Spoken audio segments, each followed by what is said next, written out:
MMAOddsBreaker this week. We got a late last minute edition with Mark Munoz sitting in a hotel room in LA. Media day is tomorrow, Thursday. It's Wednesday night here. I'm the first of really going to be probably about 27 to 40 interviews you have to do the next 24 hours. Yeah. Do you have to plan the whole day tomorrow, all day Thursday? You actually have to plan like even resting in between some of the interviews and getting your naps in and getting some relaxation in?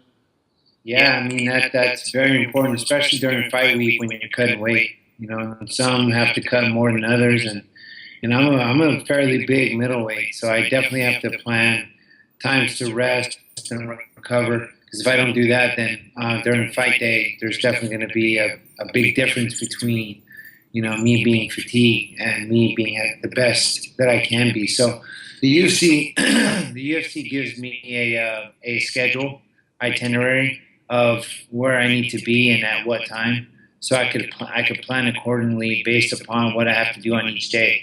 I've had to do media every day this week so far, so tomorrow it's going to be even bigger because it's media day tomorrow. So I have to plan my workouts, making sure that I can fit those in, because I like working out twice. Because that's what I'm used to, but it's not hard. It's not hard at all. It's just getting a good sweat in, maybe 45 minutes, then we're out, then I'm resting, then another 45 minutes, then we're out, and I'm resting again. So that's what I've been doing for the past 3 months that I've been training, so my body's used to it. I'm actually right down the street from you at my gym, Strong Sports Gym, down on Figueroa, and actually in the gym right now is Jake Ellenberger, who's going through his last minute prepping and planning. It's about 7 o'clock at night. He likes to work out about 7 o'clock at night. That's just kind of his time. Whether he doesn't really fight at that, because that's when the pay-per-view starts at 7. It's usually 7:30. He's one of those guys that kind of likes to get in that mode of about fight time during fight week. For you, it's my understanding that you do your live sparring, your hard sparring earlier in the morning, and then your technical training is in the afternoon. Is that correct? Is that what you do during training camp? Yeah, during training camp I do spar. We have sparring sessions at 10 o'clock Tuesday and Friday, and then at night I go and I do my jiu-jitsu and my rolling and whatever game planning or strategy practices that I have at night. And then actually in the middle, sometimes I have strength conditioning planned or a cardio low base workout in the middle. But yeah, generally I have 10 o'clock sparring Tuesday, Fridays. So the only real time that you're actually working about the time that you're going to compete is fight week. And so you don't have a problem, like there's been this ongoing conversation I've been having with different guys coming in about, should we spar at night? Should we have hard practice at night? Should we have early practice in the morning? And I'm more along your belief system where spar hard in the morning, get the hard work out that we have to be fully fresh and fully dedicated in the morning, then move on to your technical and your tactical training at night, where there's not going to be the risk of catching a cut, hurting a knee, hurting an elbow. You and I believe the same thing. Have you done a lot of research onto this, or is this just how it worked out at Rain Training Center, where all of a sudden the only times that Mark Munoz can get his hard training is going to be in the mornings? No, it's actually backed up, and I'm actually doing a target heart rate program as far as peaking and periodization. So that's what I'm following now, because as wrestlers, Frank, we go hard or we don't go at all. That's the subculture that we're a part of, and for the past 5 years, man, I've been going hard, man. Every practice was hard. Every session was hard. I didn't have low base. What the heck was low base? You got to sprint up the hills. You got to act like it's a match, and you got to act like you're going to get the last takedown with the last 100 yards to sprint back at the end of the run. So that was my mind frame. But now I'm on this periodization program because I'm 37 years old, man. The fact of the matter is, I need rest and recovery. And with having three workouts, sometimes 4, very rarely I have 4, but having 3 workouts, and not all of them are hard, it takes a toll on the body. So, to have your hardest workout in the morning when you're rested and when you've eaten and you're recovered in the morning, and then save at night for your later workouts, it's a lot better because that way you can actually get your rest and recovery at night, and your body's actually getting the recovery it needs. Because if you're already broken down in the sparring at night, then it just doesn't work that way. Your body's not working at its peak at that time. And we can't forget either that Mark has to go home to his beautiful wife and his 5 kids, which is a job unto itself. And Right. sometimes you have to be physical to keep the wife happy, and if you don't have the energy, you're stuck. It's Right. horrible. Of course, with your 100 kids in the house, you got to get them to sleep at night. It takes a lot of work. It's tough. It's tough. I'm a guy that I wear many hats. I mean, there's a lot of roles that we play in our lives, and I am a father, and I am a husband. I have the gym, and I'm a teacher, and I'm a coach there. I also have an anti-bullying campaign that I do as well. So there's a lot of things I do, all the while trying to be an elite UFC fighter, with all the responsibilities with appearances and whatnot. We've talked about this before. Do you think you're doing a little bit too much? I mean, because you have a lot of stuff on your plate that you can't relegate to anybody else, that you physically have to do yourself. Do you almost feel like sometimes it's too much? I got to let something go? Yeah, I do. I really do. And someone, I actually, during my last camp, I was actually doing my anti-bullying campaign. I was running the gym. I was coaching my son in wrestling and going to all his tournaments and not missing one, and going to all my daughter's soccer tournaments, traveling with her to Vegas and, to Palm Springs and all these other things. Because, I want to be there for my kids and I want to be there for my family. But at the same time, it takes a toll when I'm on the go the whole time. I have no downtime. And, my last camp, I end up having an injury going into the fight. And then, I had an intervention with my management. They pretty much said, hey, if you plan to be a world champion, you can't be doing the same thing over and over again and expecting a different result. Yep. Can't do that. Yep. That's insanity. That is insanity. Yeah, it's insanity. And so my management, my coaches, my training partners, they all come in and says, Mark, how you plan to accomplish your goals in MMA if you got all this stuff that's happening around you and you can't focus on doing that? Yeah. And then they said, my manager said, he's a very wise man. He says, what you need to do is you can't just prioritize your schedule because you have so much to do in your schedule. What you need to do is schedule your priorities. So what's most important? What's number one?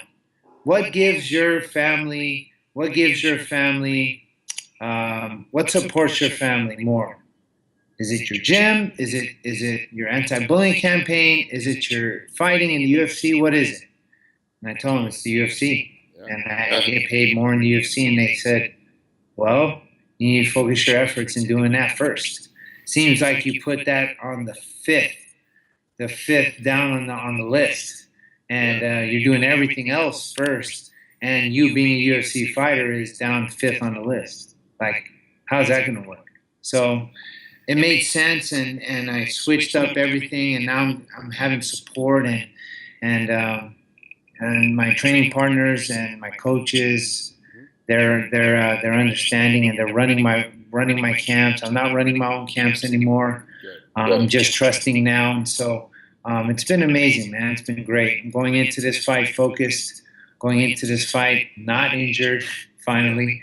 So it's good, man. And to answer your question, I know this is long-winded. To answer your question, yes, there are times where I'm like, gosh, man, there's so much that I'm doing, but I need to say no to say yes. What's most important. Is your wife happier now with the way that the new camp and the less priorities and the less things on your plate during this training camp? Is it made home life easier because she's not as stressed out as well? Well, she's had to pick up the slack. Okay. Yeah. So we run the gym together, you know, and Not anymore. Now she runs the gym. it's tough, you know, and she's a champ, man. She was at Oklahoma State with me, and I met her there, and she was a All American in softball, and she's an athlete. She understands goals and goal setting, and she's there to support me. She cooks all my meals. She runs part of the gym, and she's a champ, man. I couldn't do it without her. She's unbelievable. So yeah, she's she's there for me. You know, I'm not saying that she's happy at this point because she's very stressed out because she's cooking all my meals. She's running the front desk at my gym, making sure to schedule the scheduling is right, making sure salary's right for them. And man, she's unreal, man. All the while having the kids at home and being there at their events, dropping them off at soccer, at baseball, at Girl Scouts, at wrestling practices. So it's just like she's Superwoman, man. She's awesome. She's unbelievable. Well, you're in a pretty fancy hotel in downtown LA. I mean, it's a pretty nice spot. When is she gonna come in and reap some of the benefit of you being a UFC fighter to be able to lay in that big, comfortable bed with no distractions? I know, man. Check out that bed, dude, behind me. Are we going to see a 6th and 7th child after this fight's over?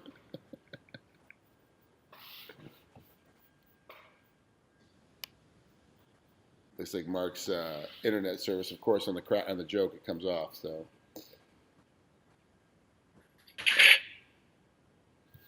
Mark, you there? Man. There we go. You're coming back a little bit.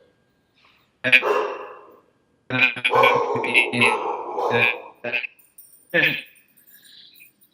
you hear me? I can now. Yeah, it took a second. The internet faded at the hotel right when I cracked my joke about the 6th and 7th child. So.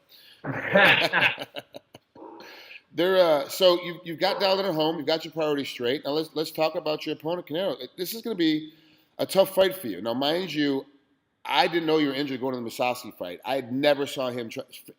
No way in the hell of all the places of me going, okay, this is how this fight's going to break down. That I ever go, regard Musasi winning by rear naked choke. Now I understand why. I get it. Your priorities were fucked up.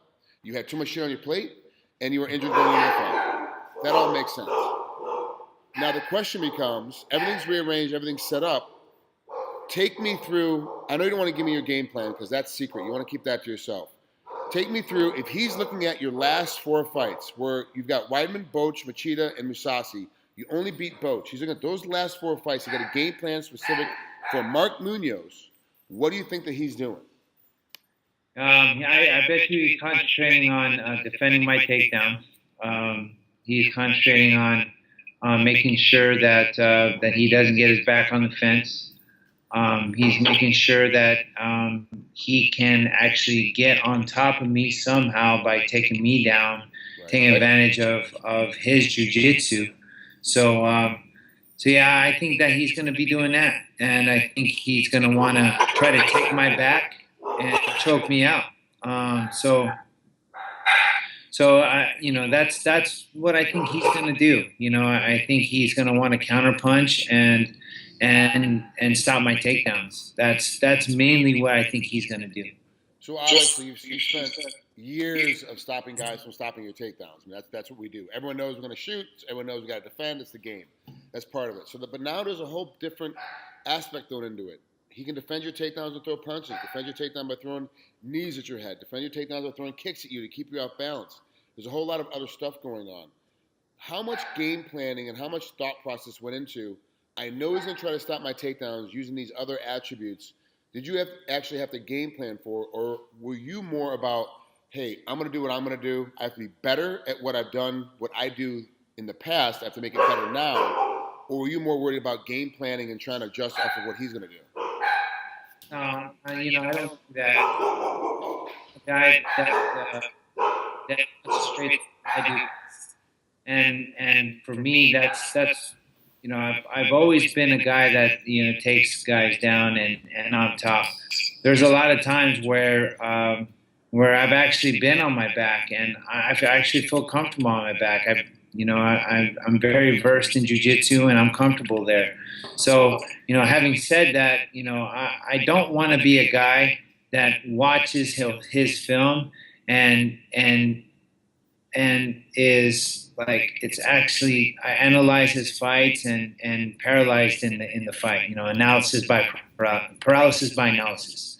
You know, I'm not that guy. You know, I'm a guy that, you know, goes forward and make sure I set up my takedowns correct. And so, you know, so having said that, I've been, you know, game planning for this fight, and I've implemented new things.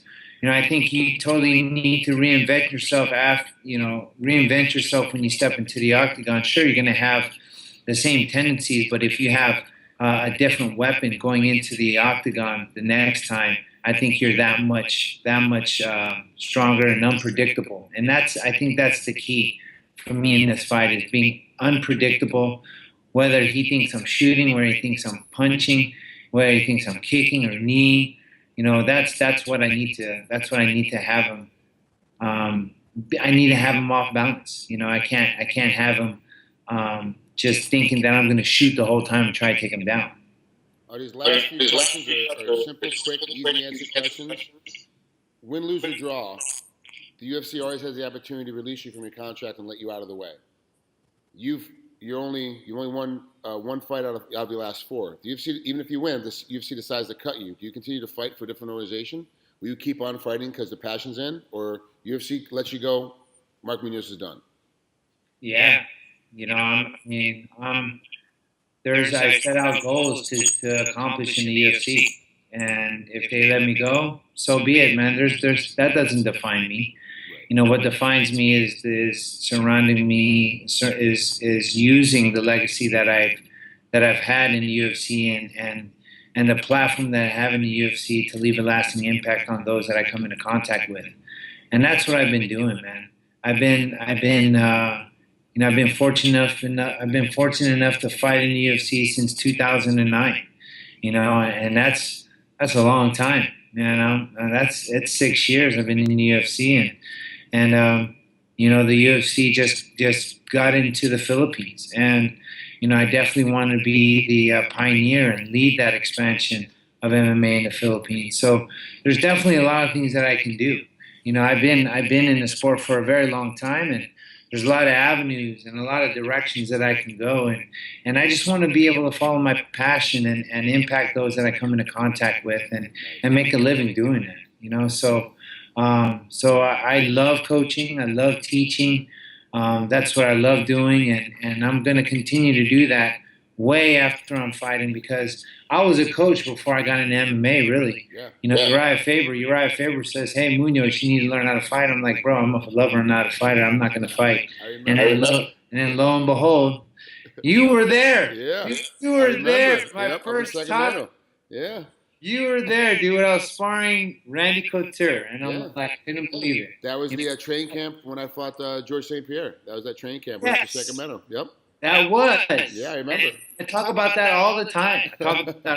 How you were one of the guys that were there. I was like, I wrestled this kid in college. He's going to fight now? Crap, I'm screwed. No. Who doesn't fight? Jesus. I know. Yeah. You were a senior and I was a freshman. I know. And when I tell Jack Spates when I walked off the mat, I'm never wrestling that kid ever again. He's a freshman, and I had to pull shit out of my ass to beat him. I'm not doing it again. It's not going to happen. And you went on and became a champ and did what you did, and I freaking fell apart. Like, you were amazing. I knew you were going to be great when you were a freshman. It was incredible. Oh, hey, man. It was an honor to wrestle you, man. A lot of people are like, man, you're wrestling Frank Trigg. I'm like, I was a freshman, man. I didn't know who you were. I'm like, oh, man, dude. Yeah. I'm just going to give him the best I can. And that's what I did. I had to pull some old man tricks out to get the win. It was hard. Last question. Yeah. Oh, I actually have two questions. Saturday night, they're giving out Friday night bonuses. Submission of the night, knockout of the night, fight of the night. Which one are you winning? Man, I would love to have knockout of the night. I would love to have submission of the night. I'd love to have fight of the night. But I wouldn't want to have fight of the night out of the three, because that means that he was hitting me too. So, you know, I've been doing a lot of jiu-jitsu, man. you know, I've been working with Casey Housestead with 10th Planet, and he's been awesome, man. He's been amazing, and I had a little seminar from Eddie Bravo yesterday, and he was talking about Casey and how he's just amazing, and that's why I'm working with him, man, because he's amazing. So he's actually here right now. He's listening to this interview. He's walking through the door. But yeah, man. Last question before I let you out of here. How does Pacquiao beat Mayweather? Ooh. I mean, it's obvious. Like, I'm not going to go which one you're picking because we all know who you're taking. How is Pacquiao going to win this? Is he going to win by knockout, TKO, or is he going to win a decision? You know, the thing is No, because you're going on the fence. I can hear you. You're getting on the fence. Oh, he could win. He could, win this way. He could win that way. Give me a definitive. Tell you how he's going to win. Give it to I'm going to go strength and weaknesses. I'm not going to go strength. I'm going to tell you strengths of both guys. Okay. So, Manny, he's not a very defensive fighter. His best defense is his offense, right? Hitting you with and Mayweather, he's very defensive and he gets guys coming in, So, Manny's got to really just pick his shots right, setting up with the jab. He's got to be able to get those awkward punches in there. He's got to punch Mayweather in different angles that he's not accustomed to, and Mayweather's really good at what he does, man. Like it's hard to hit him. Yeah, so Pacquiao's got to find those areas in which he can capitalize on. So and Manny can do that. He's found that on a lot of guys. He had one slip up. But he was beating him the whole time until he slipped that one. Walked in that right hand. Right hand. So Mark had dropped that right hand, but hey, no one's perfect, but he is preparing right now, man. I've seen all the things that he's doing, and I'm 100% Pacquiao all the way. Are you going to the fight? Will you be there May 2nd? Yeah, man. I'm wanting to be there, but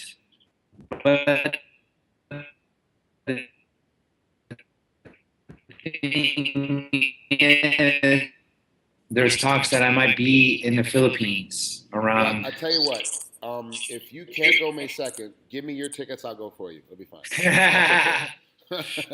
For sure. Thanks, Mark. I really appreciate it. I know you got to get to your workout and get things going. I really appreciate coming on here, especially on a Wednesday night fight week. It's a huge honor to have you on here this week. Good luck, man, and I'll see you Saturday. I'll be in the arena, so I'll definitely come out and say hi after the fight's over. Sweet, yeah, for sure. Please do that. See you, brother. All right. See you, Frank.